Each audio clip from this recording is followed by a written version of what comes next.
নমস্কার, কল্পনার ঘরকন্যা চ্যানেলে সকলকে স্বাগত জানিয়ে আজকে রেসিপি বানিয়ে দেখাচ্ছি ইলিশ মাছের মাথা দিয়ে বাঁধাকপি। দেখে নিন কিভাবে বানাচ্ছি।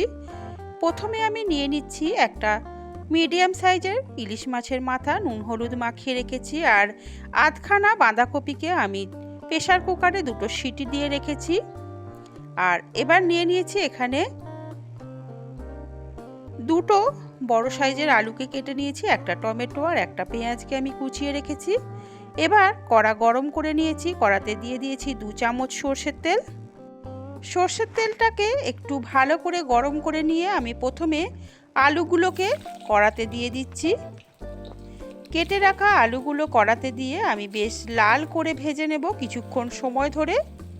আর আমার চ্যানেলটা যারা প্রথম থেকেই সাবস্ক্রাইব করে রেখেছেন তাদেরকে অসংখ্য ধন্যবাদ। আর যারা এখনও আমার চ্যানেলটি সাবস্ক্রাইব করেননি তাদেরকে অনুরোধ করব যাতে আমার চ্যানেলটি সাবস্ক্রাইব করে রাখে। দেখুন আলুগুলোকে খুব সুন্দর লাল করে ভেজে নিয়েছি এবং তুলে নিয়েছি। এবার ওই তেলের মধ্যে আমি মাছের যে মুড়োটা আছে ইলিশ মাছের, সেই মুড়োটাকেও কিছুক্ষণ সময় ধরে উল্টে পাল্টে লাল করে ভেজে নিচ্ছি। দেখুন মাছের মুড়োটা আমার সুন্দর করে ভাজা হয়ে গেছে, এখন তুলে নেব। এবার কড়ার মধ্যে দিয়ে দেব আরও 2 চামচ সর্ষের তেল। তেলটা দেবার পর এখানে আমি একটু ফোড়ন দিয়ে দেব। প্রথমে আমি দিয়ে দিচ্ছি 1/2 টিস্পুন গোটা জিরে, দিয়ে দিচ্ছি একটা তেজপাতাকে ছিঁড়ে আর ছোট ছোট 3টে শুকনো লঙ্কা। ফোড়নটাকে একটু ভালো করে ভেজে নেব। ভালো করে ভাজা হয়ে যাবার পর এখানে কুচিয়ে রাখা একটা পেঁয়াজ সেটা দিয়ে দিলাম। পেঁয়াজটাকে জাস্ট একটু নাড়াচাড়া করে নিয়ে আমি টমেটো কেটে রাখাটাও দিয়ে দিচ্ছি। টমেটো আর পেঁয়াজকে একটু নরম করে ভেজে নিচ্ছি প্রথম।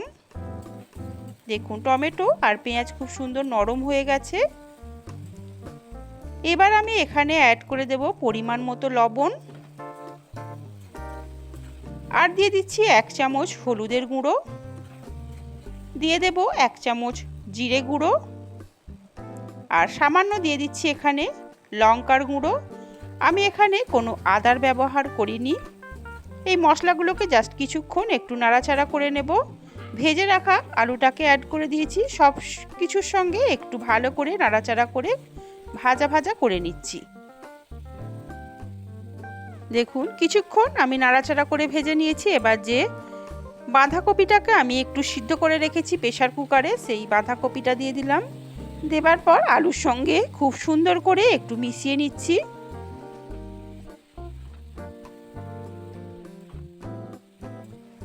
ভালো করে একটু মিশিয়ে নেবার পর আমি ঢাকা দিয়ে এটাকে বাকি যেটুকু সিদ্ধ হতে বাকি আছে আমি সেটা করে নেব। একদম গ্যাসটাকে লো করে দিয়ে মিনিট 3-4 আমি ঢাকা দিয়ে রেখেছিলাম। দেখুন 4 মিনিট পর ঢাকাটা তুলে নিয়েছি এবং ভালো করে আবারও নাড়াচাড়া করে দিচ্ছি। আর এই বাঁধাকপির সঙ্গেই আলুটা সিদ্ধ হয়ে যাবে এবং আর বাঁধাকপিটাও খুব সুন্দর ভাজা ভাজাও হয়ে যাবে। এখানে আমি অ্যাড করে দেব সামান্য পরিমাণ কাশ্মীরি লাল লঙ্কার গুঁড়ো।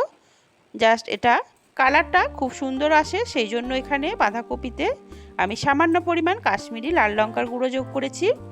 দেবার পর ভালো করে নাড়াচাড়া করে নিয়েছি। গ্যাসটা আমার লোতেই আছে, আমি আবারও ঢাকা দিয়ে দেব মিনিট 4-5 জন্য। মিনিট 5 পর আমি ঢাকাটা তুলে নিয়েছি। দেখুন এখন খুব সুন্দর করে কিন্তু আলুগুলো সিদ্ধ হয়ে গেছে। 2-1টা আলু একটু শক্ত আছে, বাদ বাকি আলুগুলো সব সিদ্ধ হয়ে গেছে। আমি খুন্তি দিয়ে নাড়াচাড়া করে একটু ঘাঁটা ঘাঁটা করে নিচ্ছি। এই বাঁধাকপির তরকারিটাতে কোনো জলের ব্যবহার হবে না। দেখুন আমি জাস্ট বড় বড় আলুর টুকরোগুলোকে একটু ছোট করে নিয়েছি। নেবার পর যে মাছের মুড়োটাকে আমি ভেজে রেখেছিলাম হাতের সাহায্যে একটু ছোট ছোট করে টুকরো করে আমি দিয়ে দিলাম কড়াতে। এবার ওই প্লেটে একটু তেল লেগেছিল, ওই তেলটাকে জাস্ট 1 চামচ মতো জল দিয়ে আমি তেলটাকে ধুয়ে নিলাম।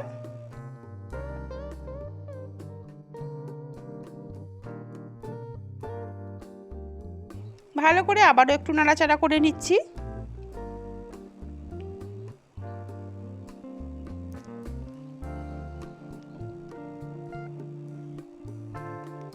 এবার আমি এখানে অ্যাড করে দেব খুব সামান্য পরিমাণ চিনি। চিনিটা আপনাদের পছন্দের স্বাদ অনুযায়ী দেবেন। আমি খুব অল্প পরিমাণ দিয়েছি, দেবার পর আবারও একটু মিশিয়ে নিচ্ছি।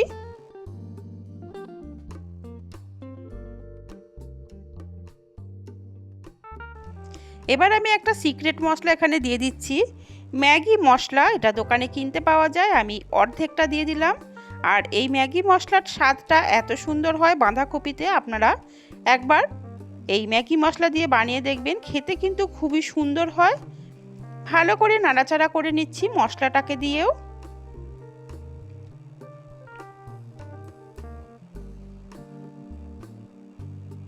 আমি আবারও মিনিট 2-এর জন্য একটু ঢাকা দিয়ে দেবো, একদম লো আছে, জাস্ট 2 মিনিট।